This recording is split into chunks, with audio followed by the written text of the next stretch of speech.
Кудайга шүгүр Көлдүгө опут алмашы боюнча келдик да. Ошону көрүп, чарбаларды көрүп, бирке опут алдык.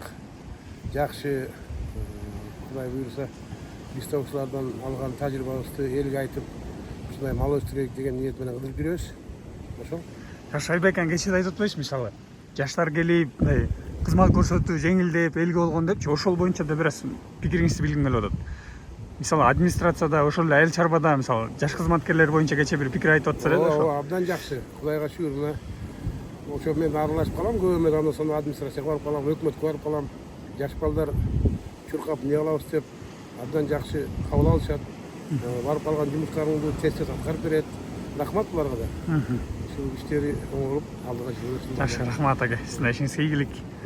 Аманбаев айылынан келген фермер акебиз менен биргеликте ушул тажрыйба алмашуу саякатында болдук эле. Анан эстелик болсун деп видеого тартып койдум. Азыр биздин ошол иш сапарыбыз аяктап атат. Анан барыбызга ийгилик. Алган билимдерибиз, алган тажрыйбабыз сөзсүз түрдө пайдасын тийсин. Анан бул жакка да сактап коем, ошол учурдагы видеолорду кирип, Сыргак Болотбек деген YouTube каналга кирип, Айбек аке көрүп турсаңыздар болот. Ийгилик.